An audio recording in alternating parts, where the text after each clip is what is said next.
يا له يا لا لا لا يا له يا لا لا لا يا له يا لا لا لا يا له يا لا لا لا يا له يا لا لا لا يا له يا لا لا لا يا له يا لا لا لا. وعليكم السلام. Okay, one more time so we can hear everybody.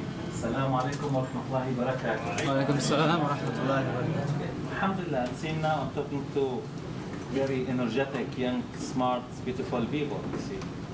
Well, Bismillah ar-Rahman ar-Rahim, Alhamdulillah Rabbil Alameen, wa afdalu salati wa tamu taslima ala Sayyidina Muhammad al-Nabi al-Ummi wa ala alihi wa ashabihi wa azwajihi wa dhurriyatihi ajma'een. First of all, may Allah bless you subhanahu wa ta'ala for putting the effort to be here today, knowing that some of you has midterms, some of you has a lot of meetings, a lot of business opportunity going on campus here, parties, food, but you decided to make coming here is more important than any other event. Alhamdulillah. And as you know, Allah subhanahu wa ta'ala talking about the special virtue of the 10th al-Hijjah. Allah subhanahu wa ta'ala chose to have certain times, certain location to give more blessing to his ibad, to his servant, than the rest of the year. And one of those, you know, for example, on weekly basis, on daily basis, what the best times of the day or the night, you can say. The time before Fajr, the Thuluth al-Akhir, the last third part of the night. You can say 1 hour before Fajr time, usually that's the best time to make dua, to pray tahajjud, to ask for supplication, for forgiveness, rahmah, and tawfiq, success in this life and the life after. Because in reality, that was the most difficult time for a person to wake up. And if a person willing to put the effort to wake up at these times, take the pleasure of sleeping, the pleasure of family, the pleasure of resting and relaxing, and to make the pleasure of being with Allah subhanahu wa ta'ala in prayers, in dua, in supplication, that more superior to the pleasure of dunya, that was the most benefit and reward will be for the individual. And we know the hadith that the angel will be descended at these times, so the blessing, inshallah, will be answered much quicker. And it's not the subject today, but just to know that. And the hadith confirms that. Prophet Muhammad sallallahu alaihi wasallam in a hadith says that, إن لله في أيام الدهر نفحات فتعرضوا لها فلعل أحدكم أن تصيبه نفحة فلا يشقى بعدها أبدا. Surely for Allah during the course of history, the course of time, and that for the individuals and for the ummah in general, nafahat, waves of blessing, فَتَعَرَّضُوا لَهَا. So you expose yourself to that waves of blessing. فَلَعَلَّ أَحَدَكُمْ. Hopefully that one of you would never receive any difficulties or shaqa and happiness, literal meaning, or in Islamic term, shaqa could be, Allah forbid, a person going to hellfire.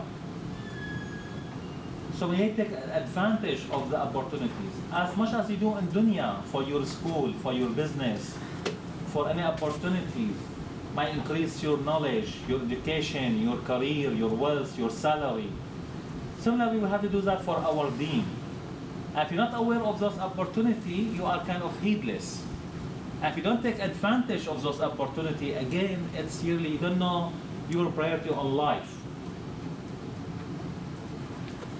And during the week, we have Friday times. During the year, we have the month of Ramadan, Laylatul Qadr, the best night, and so on. Allah subhanahu wa ta'ala mentioned to us about those special 10 days. We're almost the beginning of the last month of the year. In a way that to encourage yourself, if you're not in a Hajj seasons, at least if you're in your localities, you put the extra effort to share the joy and the happiness and the extra effort the Hujjaj, the pilgrimage, put to go to Hajj.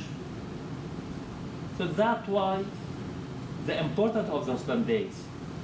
One of the benefits of those days, Allah subhanahu wa ta'ala gave the oath. When he says subhanahu wa ta'ala in the Holy Quran, وَالْفَجْرِ وَلَيَالٍ عَشْرٍ. Allah gave the oath by Fajr.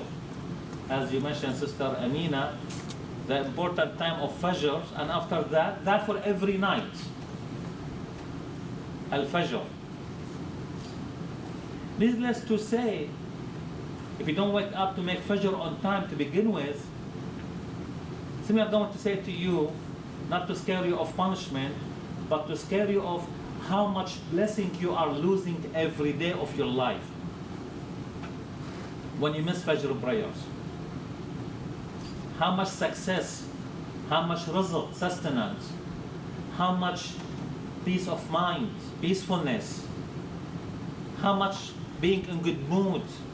You are losing all of that. If one day you wake up in the morning, find yourself in bad mood, find yourself overwhelmed by worries, anxieties, the stress of exam, the stress of life, the stress of family, before you ask yourself and jump to have a cup of coffee or think the internet going to help you or some music going to relax you, ask yourself, did you wake up on Fajr and pray that particular morning and make dua before and after that? This is my first advice for everybody who comes telling me their life is very stressful, they're overwhelmed with difficulties, they have family problems, they have school problems, business problem, with neighborhood, all of that. The first one should come, did you wake up on Fajr in that particular day? And sincerely pray to Allah subhanahu wa ta'ala that Allah give you success. Allah will ease that day for you. Allah gave the oath. As we know, Allah can give an oath subhanahu wa ta'ala with His creation. وَالضُّحَى وَالْفَجْرِ وَالشَّمْسِ وَاللَّيْلِ. But we cannot give an oath except by using Allah subhanahu wa ta'ala names, Allah or Allah attributes. You say Wallahi, War-Rahmani, and so on. Or Warabbil Kaaba, for example, the Lord of the Kaaba. Otherwise, we're not supposed, we cannot give an oath by the creation whatsoever. That is prohibited for us. Because an oath in Arabic language in Islam, to show the importance, to show the magnification of what you're giving the oath with. So Allah gives the oath to let us know about the important or what's al-muqsam bihi, what giving oath with. In that case, wal-fajr and wal-layalin. And the waw in Arabic here mean grammatically harf jar, mean preposition, put the noun next to it in the case of genitive case, but also mean an oath, mean uqsimu, I give the oath. Wal-fajri wal-layalin ashr. And the 10 nights, and the scholars of tafsir mentioned that refer to the 10 nights and the 10 days of Ashr.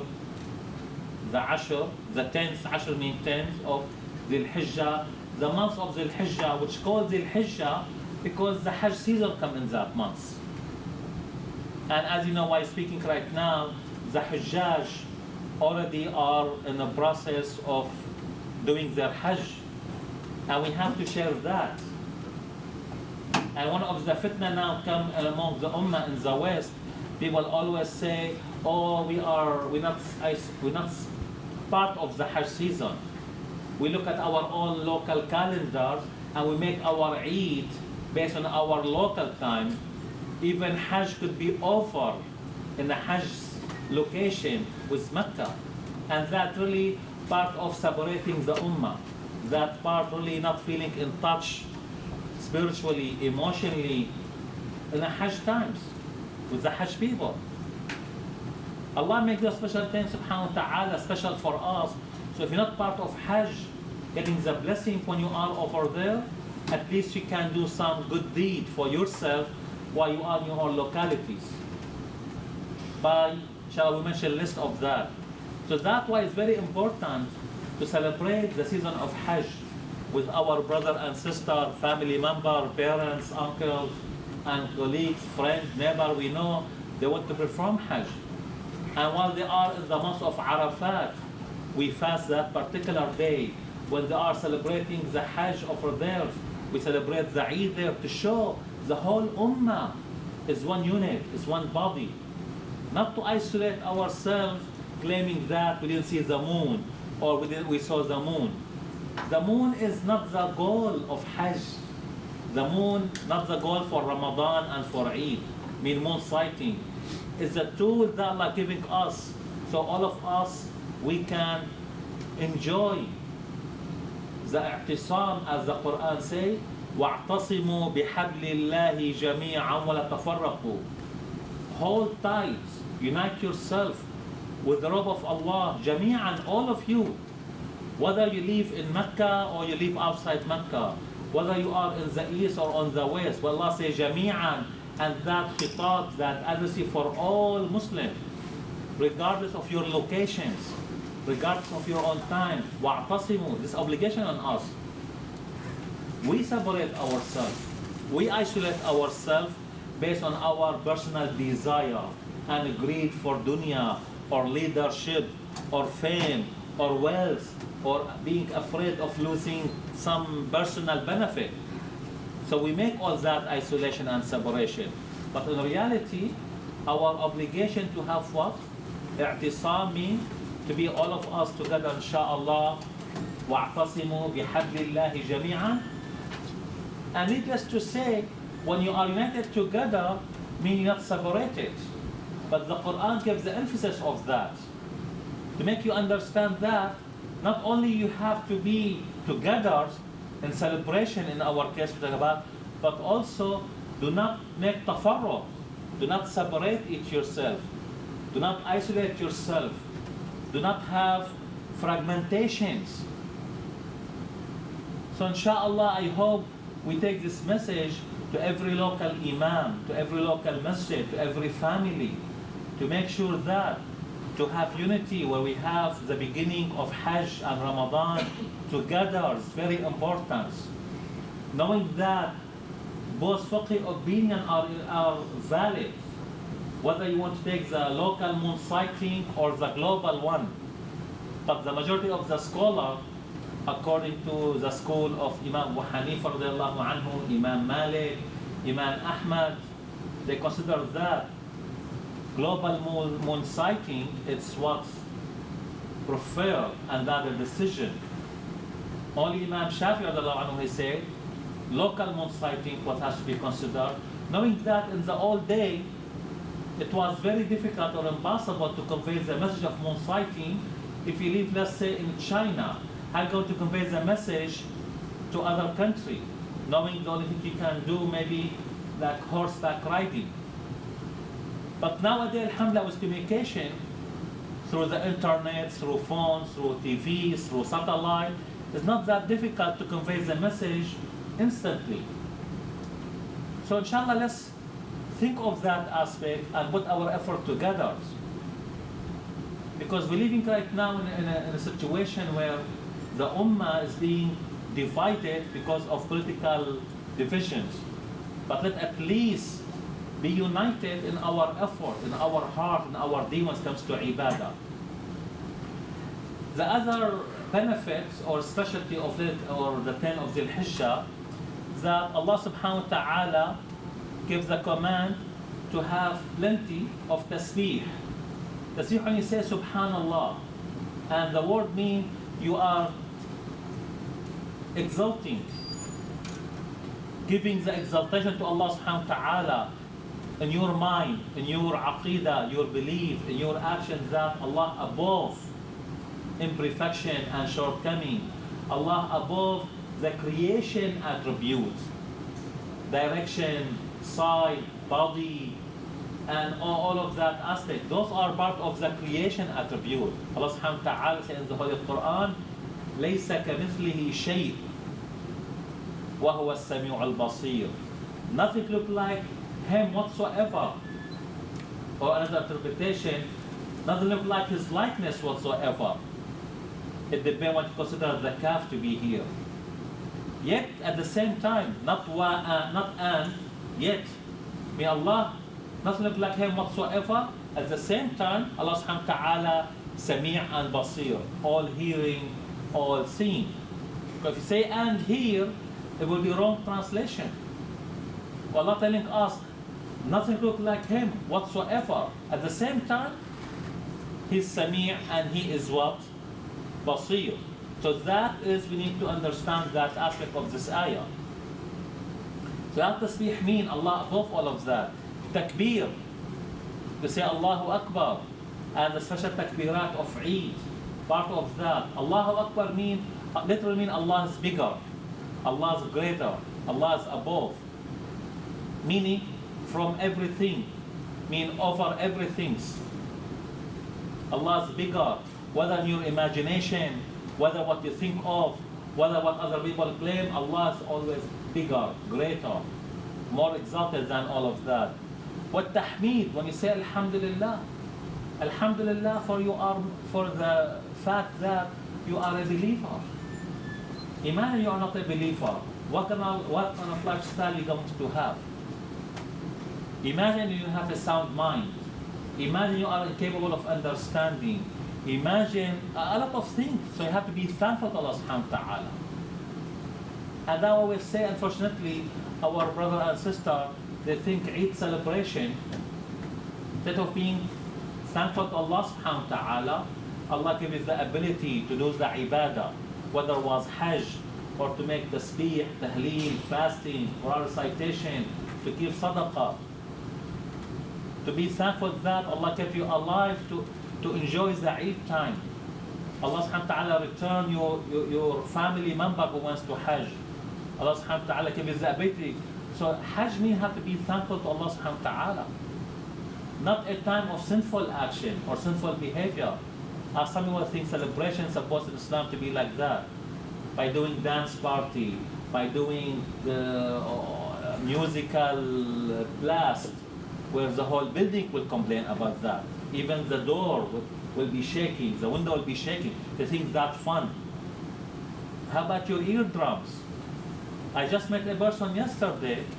He told me he used to listen to music when he was younger, and now he's suffering from eardrum problem. He cannot even hear, he lost his hearing. And not Muslim. And he told me he feels sorry for those people who think fun is to blast the music very loud, and that for them they want the whole neighborhood to know about it, or everybody in the street when they're driving car. To me, that's foolishness of a young person who wants to get the attention. Look at me, I can put loud music, I can afford to buy that speaker, I can do that, I can do that. And at the end, who cares? Who cares? Show us your intelligence. Show us your knowledge. Show us your manners, your behavior. Show us what can you do for humanity. Show us how many diseases you can cure. Show us how many inventions you can do to make pain and suffering for the ummah exist. Show us how much you can do to get rid of poverty, to make more peace in the world. What invention you can do to make life easier. That's what you have to be proud of. Not look at me, I can do so and so. So that's why, unfortunately, the Eid celebration is supposed to be celebration of obedience, celebration of being good deed, celebration of acting your life as to be humans. And as we know always, that Allah honor us to be. وَلَقَدْ كَرَّمْنَا بَنِي آدَمَ. We have to act and behave as honored creature for Allah subhanahu wa ta'ala. We're not savage animals who live in the jungles. We're not so and so. The celebration is manifestation of that belief in Islam. And also, from the specialty of those 10 days is Yawm al-Tarwiyah, Dhu al-Hijjah. And also, the biggest reward of those 10 days is Yawm Arafah, as we know. The day when the Hajj called the mountain of Arafah. And in that day, subhanallah, it's a lot of things we can do about that. But just to make it short, that the Siyam of day of Arafah fasting the day of Arafah. And now according to our calendar, just to make sure, when will be the day of Arafah for us here? Anybody knows? Saturday. Why Saturday? Not Sunday or Monday or Tuesday or next week? Some people are not aware of that. I'm serious. I talk to some people not aware when the Arafah going to be. They even aware the Hajj is going to start. Someone told me it will be next week. I mean 10 days after the Hajj is over, they think the Eid will be there. I'm talking about some college students who might do A+ on their calculation or their calculus or accounting or American history or geography or politics, but they doesn't even know when the Eid will be, when the Hijjah will be. You ask them what today date in the Hijri calendar, they have no idea. Anybody knows what today in the Hijri calendar? For example, you know, to think about it means you're not aware of it. Because if you know Saturday going to be Arafah, you're going to go backward. You see. The 8th or the 7th? Well, when the Arafah will be in the calendar? What day will be the day of Arafah? The 9th or the 10th? The 9th. So it's got to be Saturday. So I mean 2 days from now. Okay? So today is the 7th. Is that really important, honestly?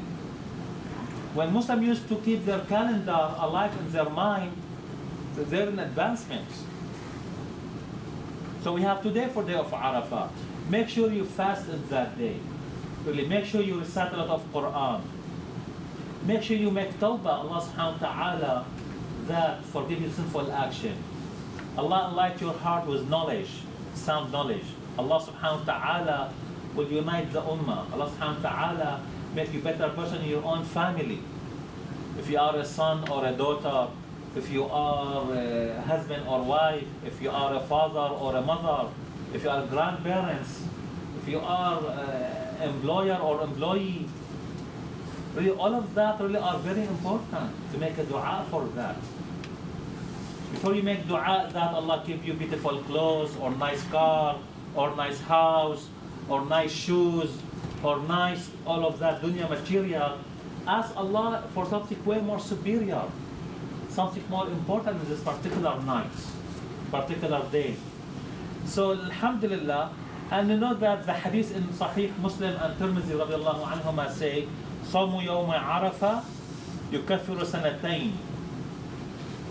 The fasting of day of Arafah will forgive the sin. I'm going to explain that for the 2 years. One previously, the previous year, and the coming one.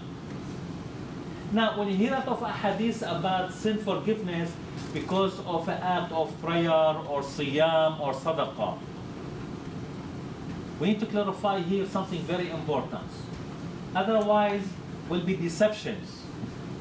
Otherwise, will be fatal mistake for a Muslim to think I can do everything's haram, and when I fast day of Arafah, Allah going to forgive my sinful action for 1 year before, 1 year after. Is that correct? Of course not correct. Otherwise, if that's the case, religion will be used and abused for a person to justify their haram action, haram attitude, whatever that haram act. After that we think, just asking for forgiveness or fasting 1 day will be forgiving. No, that's not the case. If you know that sin in Islam has 4 divisions. First of all, there's something called Haqqullah wa Haqqul Ibad. The right of Allah subhanahu wa ta'ala and the right of the creation. You have to be aware of that. So what does that mean? If a person did something against Allah subhanahu wa ta'ala, that called sin against Allah subhanahu wa ta'ala. If the sin was against the creation, that sin against the creation. Is that clear? And the other part, there's something called minor sin, sagha'ir, and major sin, kaba'ir. So now we have 4 categories. A sin could be minor or major, or could be another category against Allah or against the creation. So when the hadith, when the ayat say Allah forgives sinful action, we need to be aware what that means in detail.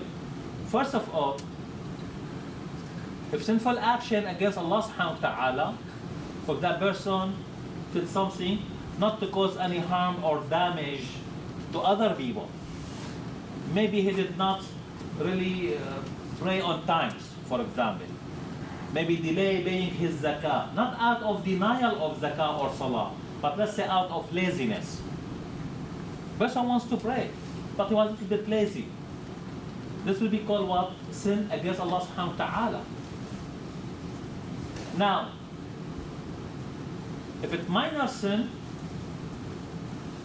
Allah will forgive that when he does the act of fasting or worship, ibadah. But major sinful action like what? Usually mentioned in the Quran or ahadith strictly.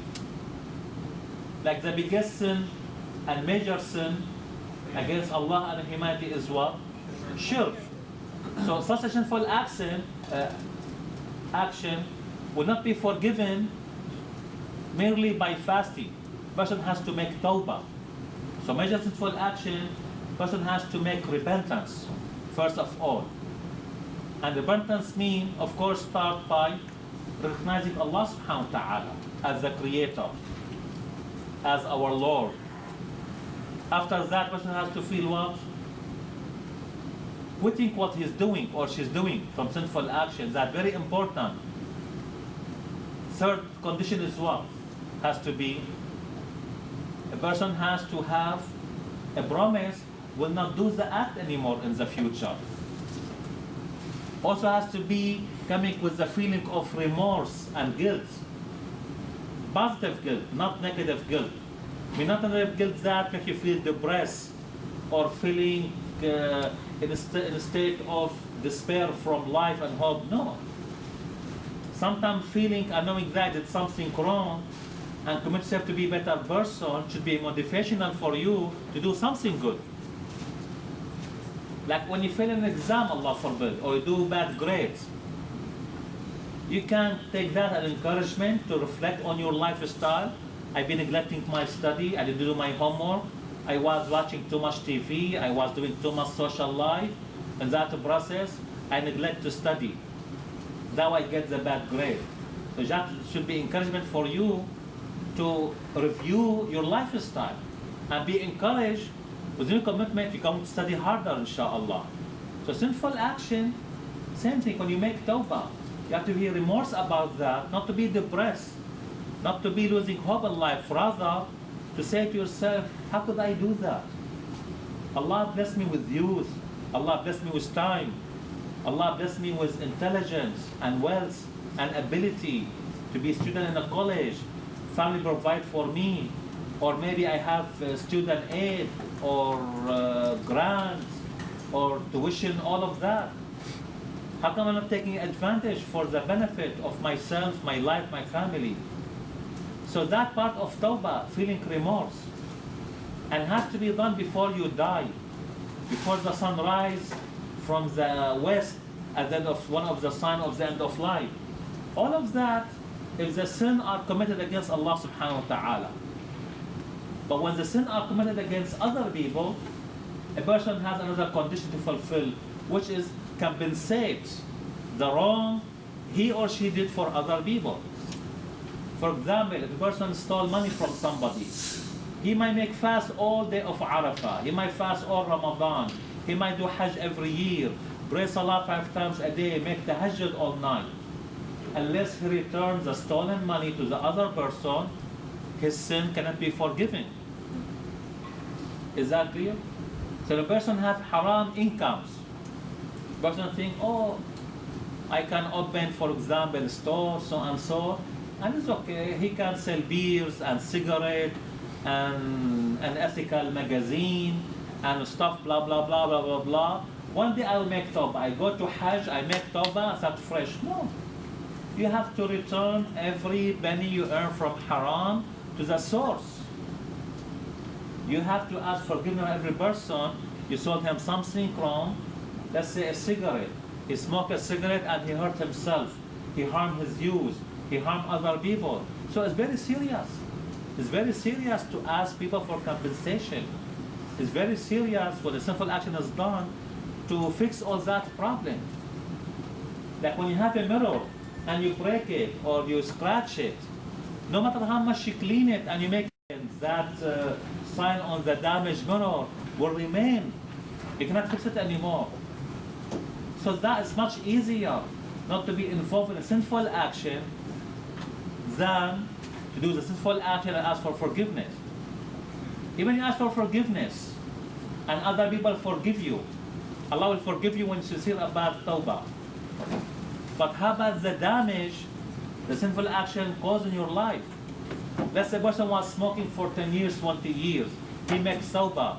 But how about the damage of smoking that caused in the person's body? Anybody heard the newest report about smoking? Smoking has more than how many poison chemical you put in your body when you smoke? Anybody has idea? You can study health reports, not to do with religion, just only mere health fact. Study shows that when a person smokes, he's injecting into his body more than 4,000 harmful chemicals. I didn't make it up. I was shocked when I heard that number. When a person smokes, putting in his body more than 4,000 bad chemical, that affecting your body in negative way, in different seriousness of harm. So even you make tawbah after that, how are you going to deal with all? And study also shows that if a person quits smoking, his body needs at least 1 year to start to cleanse itself from some of those chemicals. So it's a serious matter, and that for the body, sinful action like that. So when the hadith say, Allah forgives sinful action for 1 year or 2 years between a Friday after Salah, that refers to minor sinful action committed against Allah subhanahu wa ta'ala. Knowing that major sinful action needs its own tawbah. They need their own repentance by name. We have to be aware of that. And on top of that, the sinful action against other people or humanity means you hurt an animals. You cut a tree branch for no reason. You are passing by a nice flower. You snap it, you smell it and throw it away. What is that? Let this flower praising Allah subhanahu wa ta'ala. Let other people enjoy the look and smell of flower. Why have to snap it? Why have to throw dirt on the, for example, on the grass? And so a lot of things we do about life, we're not aware it could be sinful action. Prophet Sulaiman alayhi salam, when he was marching with his army, he was aware not to step on an ant. This is mentioned in the Quran. قالت نملة.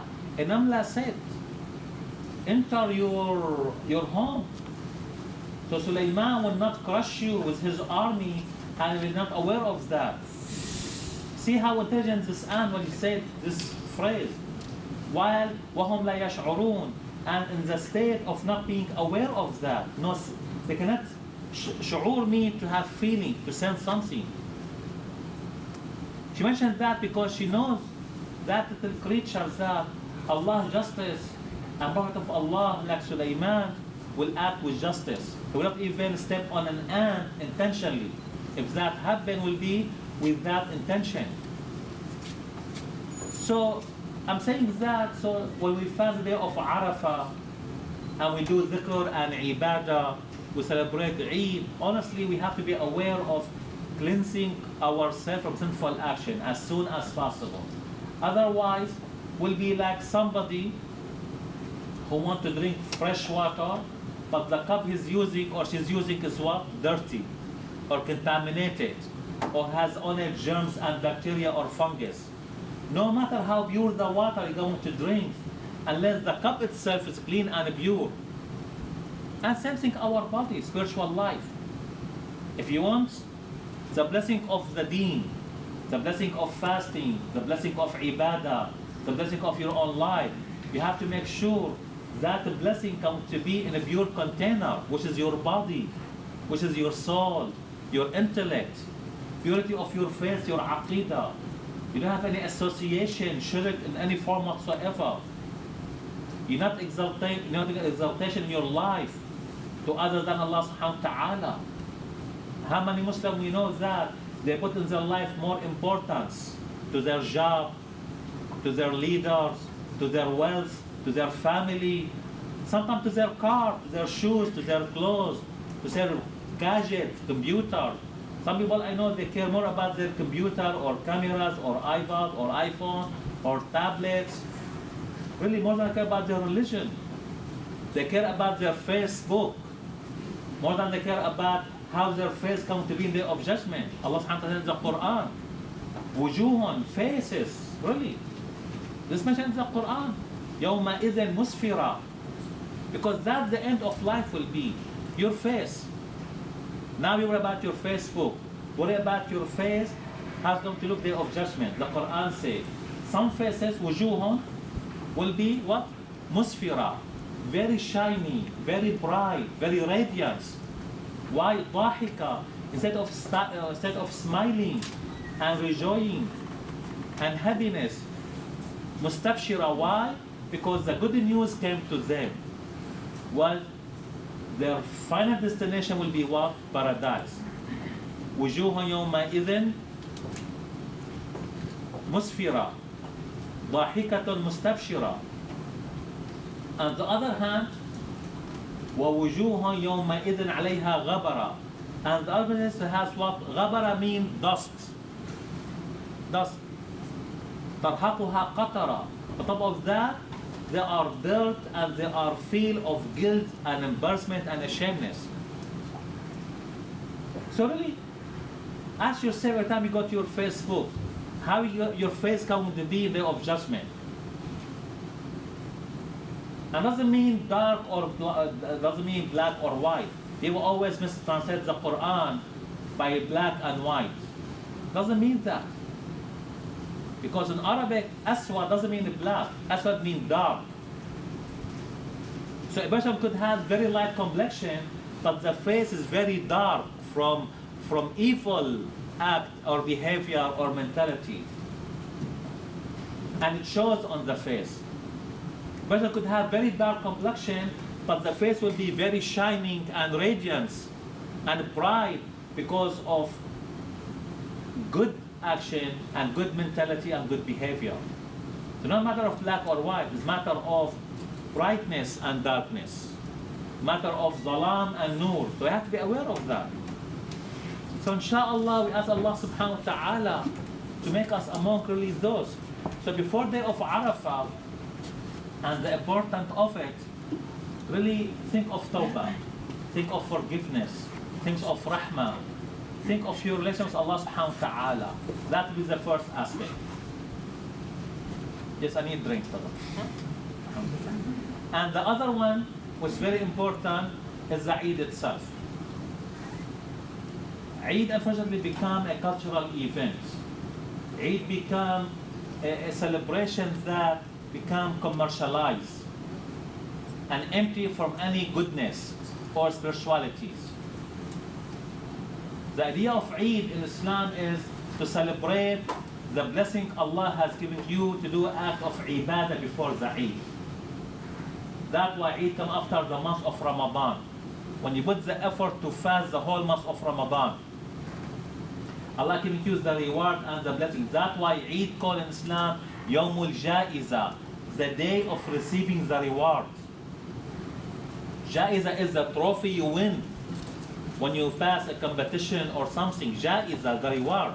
The end will be in the street of Eid, giving congratulations to the believer by giving them the reward, the trophy of that day of doing the act of ibadah before the day of Eid.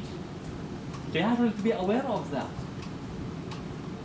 But when we make Eid a celebration of, instead of asking Allah for rahmah, for forgiveness, instead of reflecting on those really needy and poor in societies, that's why you find in Eid al-Fitr, to share that happiness, what do? You give zakat al-Fitr. To be thankful to Allah. If Allah gives you the blessings, the ability to have the food for the day of your Eid. Why don't remember another person who doesn't have that ability? That's why fasting, you do that for yourself for the month of Ramadan, but unless you become conscious and aware of other people, and you take some of your expenses, and you give fitrah, zakat al-fitr, on every person you support in your family. Even if you're expecting a baby, you need to give fitrah on that.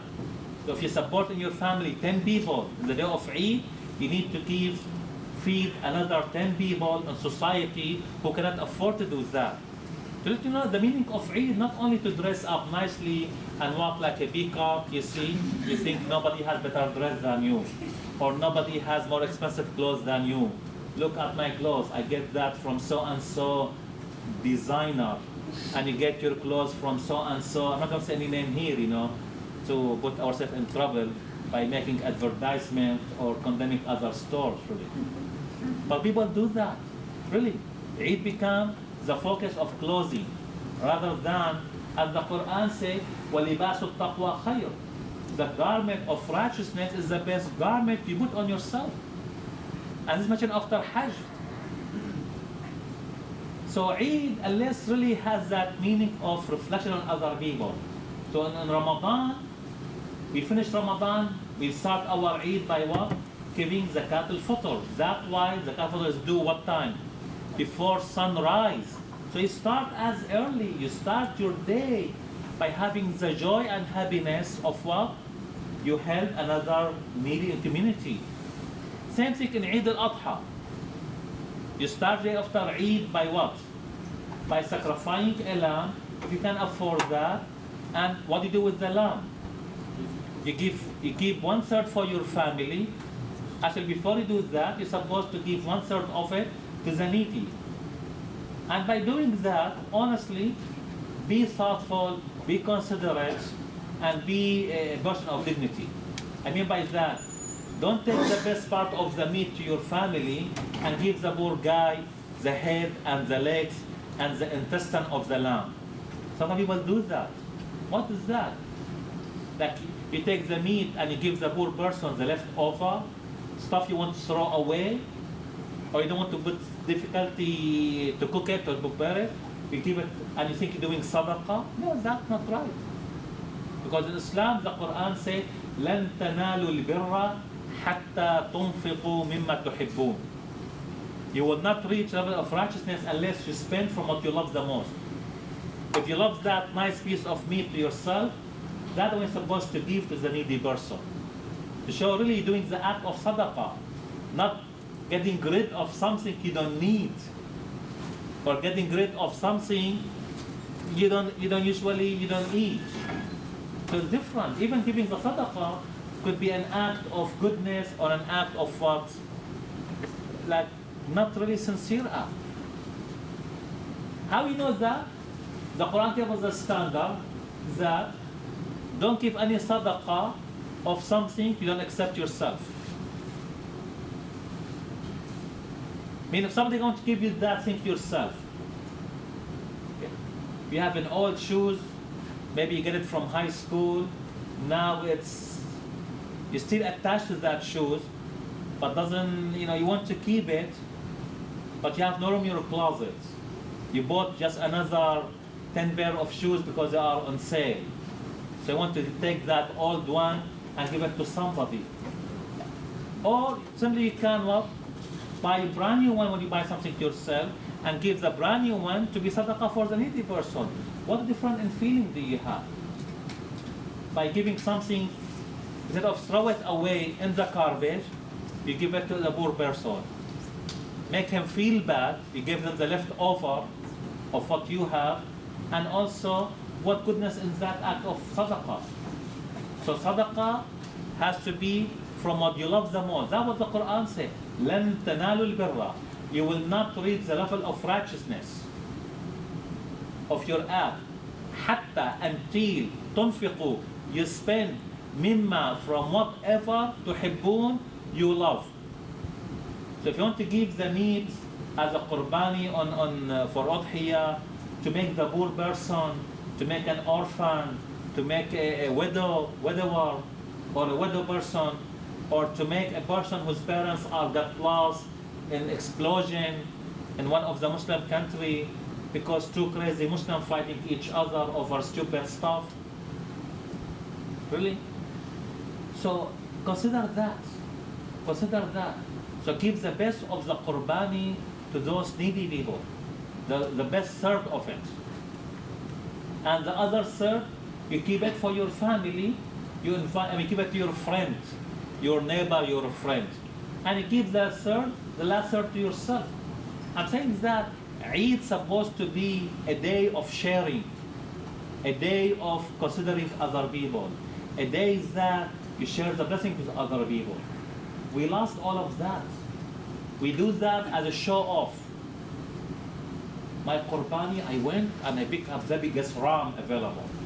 You should see at the horn, you see. You should see at the head. Who cares, you see? The more sadaqah you do should be quiet. The more quiet about your sadaqah means the more sincere. The more you show it off, the more you brag about it, the more you put it in your Facebook and your Twitter and your account and send pictures on the email for everybody. At the lamb you sacrifice, at here and there, all of that you lose the reward because you're going to the act of showing off. And that's called riyah. Riyah, showing off. You like people to be seen. The act of sadaqah, that's what we know. The famous hadith about 7 people who are going to be in the shadow of Allah, the throne of Allah, the day of judgment. What the last one was? Anybody remember? Yes, sister. It's the person whose right hand gives what the left hand doesn't. May Allah bless you, you see. A person himself doesn't know what he spent on sadaqah. His right hand doesn't know, the left hand doesn't know what the left hand gives. May not even use the counting. Oh, 5 cents, 10 cents, 15 cents, you see. $1.18, you see. Not even really that. That what mean? Means just you grab and you give without even looking or counting.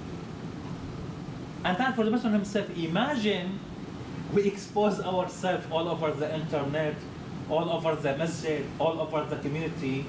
I did so and so. All of that taking the blessing and the reward of what? Sincerity. Sayyidah Aisha anha, she used to put perfume on the sadaqah before she gave. Because she said that the sadaqah will fall in the hand of Allah before the hand of the poor person. Really, so she used to put perfume on the sadaqah she was to give. See how conscious she was in her thought, in her mind. Beautify the sadaqah to the best level possible, to put perfume on it even.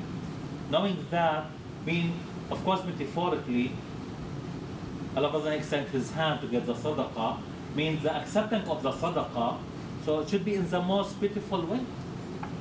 That's what sadaqah is supposed to be. So when you do qurbani, this part of Eid, to reflect, to share on those who are less fortunate in society. And that's the meaning of Eid. And that's why Islam make fitra before sunrise, Islam make udhiyah before sunrise, before you celebrate your Eid. And after that, we have to be aware, honestly, of something more scary when we see now our community do. It's Eid become a season of what? Business. Eid become Muslim community, they put the prices up during the Eid season. They do that. And that's haram act. You're taking advantage, especially in society when a father has maybe 5-6 children, winter time is coming, school season at the same time. So instead of having mercy in your heart, when you are a merchant, you have enough for your family, instead of making it easier on your community to celebrate the Eid. Let the children celebrate Eid, we put the prices up by 50%, sometimes by 100%. To make it difficult on a father who has to feed 6-7 children, sometimes a mother and his mother and his parents, to do that on Eid. For what?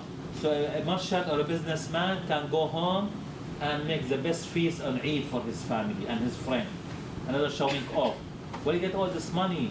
Oh, from selling all merchandise to the community by pricing up the high very high, because I know it's the Eid season. They're going to buy no matter what. They're going to buy that sweet or that clothes or that stuff. So Eid, unfortunately, in our life, lost its own rahmah. Really, it's become a Eid of business, commercialized event, and showing off event. On top of that, what we do, we make a lot of sinful action day of Eid. Instead of ending our year, ending a season of rahmah and blessing and ibadah and forgiveness, to visit your family member. If you haven't spoke to somebody for a while because they think they upset you by something, or you did something wrong to other people, Eid is a time to reach out to people, ask for forgiveness, extend your visitation to them, really ask them to forgive you. And especially if you are the one who are younger, especially if you are the one, let's say, who did something wrong, it's more noble from you to initiate the good deed, to show respect for your brother and sister, also to show respect if they are, let's say, older than you, or let's say they are in a position like higher than your position. You're a student, they are a teacher. You are the son, they are the father, or the uncle, or the grandfather. You are in that situation. So really, that shows nobleness of Eid. What's the benefit of Eid? You dress up nicely, you eat the sweet, you visit your family member as a showing of occasion, but your heart still has something against your brother. You didn't talk to him for 2 years, or 3 years, or 10 years sometimes. I know people like that. I know some family members did not talk to each other, brother and sister and sibling, for 20 years. Why? Because how could he say that to me? How should he do that to me? You see? She went to my kitchen, opened the fridge without my permission. Really? But I hear stuff sometimes, I laugh from my heart about the level of silliness. Some of our people who might have degree from college, they might think they're intellectual, they might think they are whatever they are, but in reality, their life is full of silliness, empty stuff. And Allah subhanahu wa ta'ala in a hadith hate that. The hadith say, Allah subhanahu wa ta'ala, one of the 3 things Allah hates, kathrat al-su'al. To ask questions non-stop, like about silly, unimportant stuff. Like the issue of the cow in the Quran. What color, what size, where we can find it, where, what. All the act was slaughter a cow and that is. But come with a lot of why? To show, somebody want to show they are smart, they're intelligent, by argumentation. All of that showing off.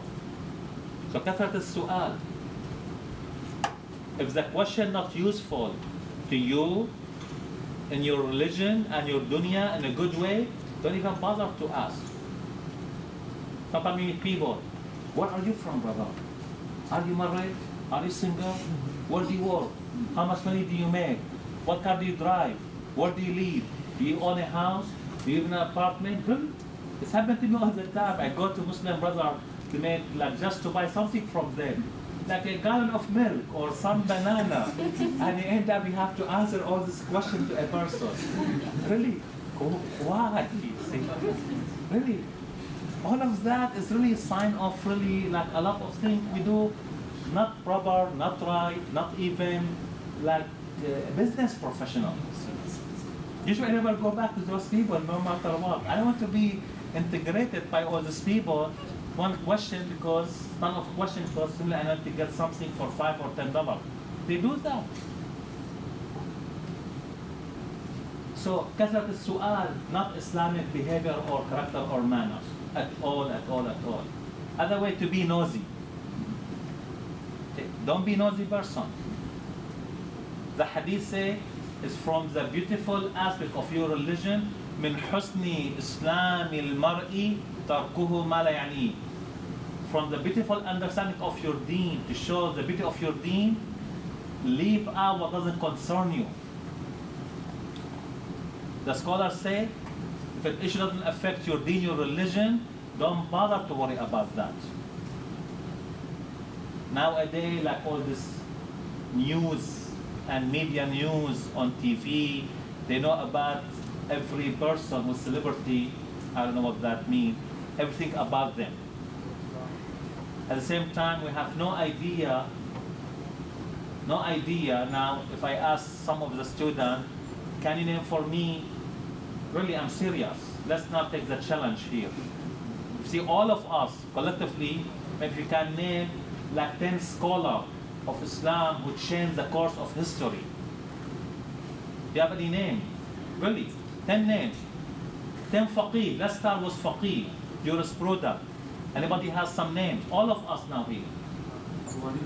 What? Imam what? Abu Hanifa. Abu Hanifa radiallahu anhu. Okay, that's the first name. Any other name? Malik. Imam Malik, second name. Okay. Ibn Sina. Imam what? Ibn Sina. Ibn Sina wasn't faqih. Silence. Imam Ahmad, the third name.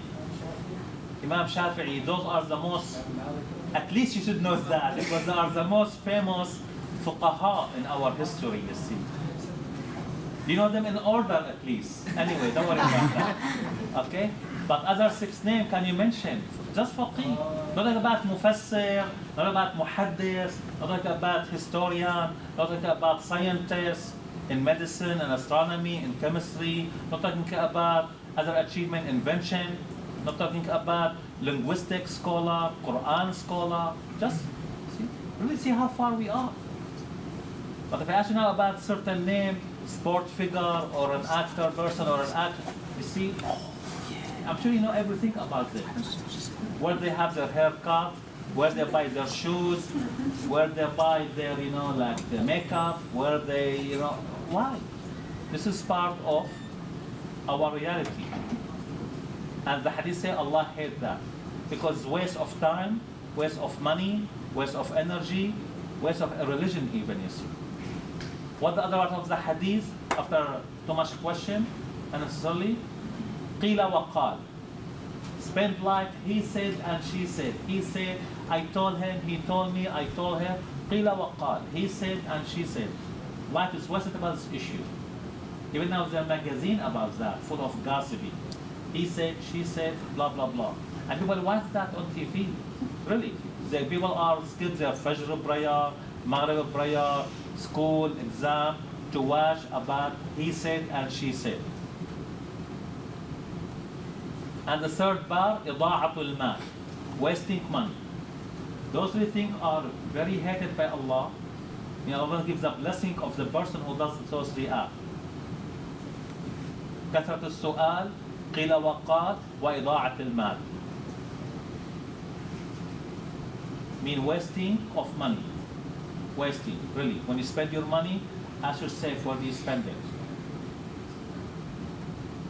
How many times, one time a student came to me, he tried so hard to get somebody to teach him a language class, because he needs it very badly, and he was failing. And he wanted to be free. First, he can be admitted free to the school. I said, nobody will do that for you. Really. He wanted to be free. At the same time, that person, he told me, brother, you have a nice suit on you. Oh, I get that for $900, you see. I said, what's wrong with you? You're spending your suit $900, but you have no money to pay a teacher or to find a teacher for a subject you need to graduate from school. See? And this was from this school, a student from here. Okay, not somebody you know, all of you, but I know him.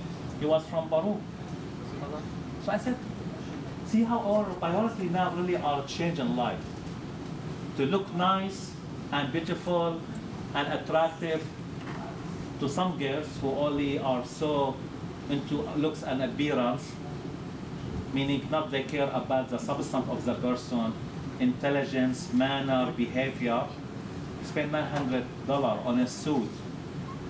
But to nourish your intellect, your education, you have no money on that. And that really way out of balance to the lifestyle. So make our Eid, inshallah, not to be this style of people, honestly. Eid is supposed to be a celebration of ibadah, obedience, forgiveness, rahmah, looking at the communities, see what the need in the community, really. How many mothers now in our community afford to buy a gift, can't even afford to, a lot of things. We're not aware of that, because all our care to dress up, to make fancy parties, invite the rich and wealthy so we can show off our homes, our ability. And on top of that, in some cases, for some people, unfortunately, Eid become nothing to do with religion. Unfortunately, become a celebration of dancing and music, and it brings the most famous rappers and the most famous singer and the most all of that. And all of that, what do you get of that from Eid? Honestly, personally, I feel sorry for people who waste their time and their money, their energy to think that happiness is supposed to be. Happiness, really, as Sayyidina Ali radiallahu anhu said one time, he saw his own son.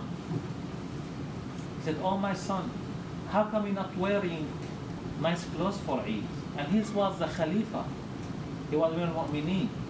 And the state was from all the way from now east to the west.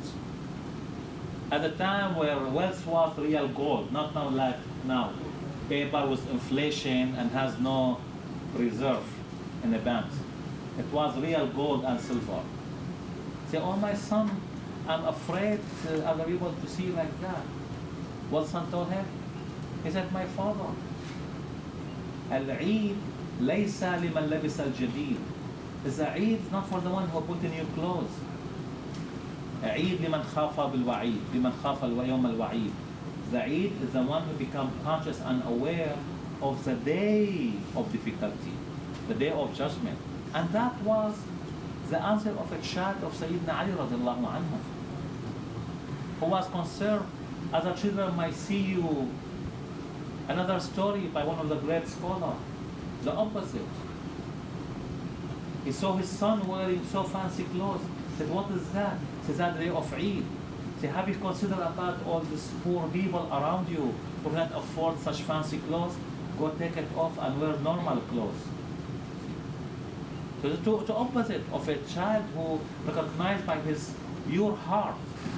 Eid is not matter of celebration by clothes and music and party. Eid celebration of what? Be thankful to Allah subhanahu wa ta'ala. A day where you rejuvenate your heart to Allah, your intellect. On the other hand, so inshallah, let's all of us reflect on that to make our Eid to be full of that.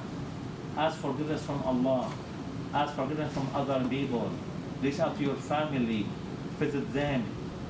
Remember your dead family's member who did something good for you. Pray for them, read Quran, ask for forgiveness. Reach out to the orphan, to the widower in the community. Make your manners. Inshallah, if you do that, we'll have the blessing of the 10th day of Dhu al-Hijjah. So inshallah, on Sunday, remember, on Saturday, remember to fast. It's better even to fast one day before that if you can. I know you're a student, but alhamdulillah, the day now, the weather is very nice, not that long day, not that hot, not that cold. Really, it's perfect time for fasting. So really, it's going to be also in day, not going to be like working or in school, honestly. But don't sleep all day also waiting for Maghrib. I'm serious. Take advantage, honestly. Really, I advise you to be in the spirit of Hajj. If you can tune your TV or the internet, so you can really see what's going on over there. Honestly, you should even every day right now we see what's going on. Be part of Hajj, maybe not there physically, but be in your heart with really those people. Really tune some TV channel, and some channel even they can broadcast for you the Hajj live. Really, so you know what's going on. You know, now they are praying, now they're going here, they're doing sa'i, they're going to Muzdalifah, the Yom al-Tarwiyah, the 8 days, and all of that. Honestly, be part of that. So you encourage yourself. You can be part of that, inshallah. May Allah bless you. And another important thing before I finish, every year make intention to go and perform Hajj. If you cannot do it, at least you get the blessing of the intention. It's very important. Don't say I cannot afford that. If you're sincere, Allah provided for you. And don't wait until you think you want to graduate from school and get married. Before that, get a good job, buy your car and your homes, and get married. And when your children now, oh, you cannot go to Hajj because you have a baby. Okay, when the child get older, you see. So when you remember to go to Hajj, when you are 50s and 60s, what is that? When is Hajj obligation on the person? From fiqh aspect. When a person reaches puberty age and physically, financially is capable. And don't make your school loan as an excuse, because you have agreement with the company to pay the installment. You should pay everything first, really not to accumulate any interest on you. That's another blessing used from your life. If you manage your life, always my advice to all of you, really, in order not to have student loan in your life and suffer spiritually and financially with that loan, teach your sibling, your family member from childhood. Brother, now you have, inshallah, beautiful daughter. From now, open for her an account, saving for college. So every day, you put $1, $2, everything's for her. By the time she's in college level or even high school, you don't have to borrow money and pay high interest on that, or be in financial difficulty. From now start, arrange for your life. Your daughter will make dua for you all her life that my dad was wise, was intelligent, was caring, instead of spending money on me for blah, blah, blah. He saved money for me so I can go to school. With that, have to work for somebody, night shift, or cleaning table, or work as a dishwasher, or work as a cashier for $5, $6 every day, being abused, wasting my time, killing my intellect, dealing with so and so every day to get few money and affect my school and my sometimes dignity, my chastity, and my pride, you see. Why? Because our parents, some of us, were not aware enough that to save money for them from childhood, for college, for education, rather than to spend money on what? Unnecessarily stuff for the children. See? Be wiser by making it easier for your children so they can make dua for you, and because you gave them the best opportunity to seek education without the need of suffering physically, financially, spiritually, to work for other people for minimum wage, which is a form of abuse. I see it in every aspect. So inshallah, give that advice to your family, to your children, to your neighbor, to your relative, so they can be in the state of peace of mind. May Allah subhanahu wa ta'ala give us the blessing of the 10th day of Dhu al-Hijjah. May Allah give us the blessing of Yawm Arafah and the Eid. May Allah accept from all of us. تقبل الله طاعتكم وجعل العيد عيدا مليئا بالنصر والمغفرة والرحمة والاعتصام المسلمين جميعا. تقبل الله منكم وكل عام وأنتم بخير والسلام عليكم ورحمة الله وبركاته.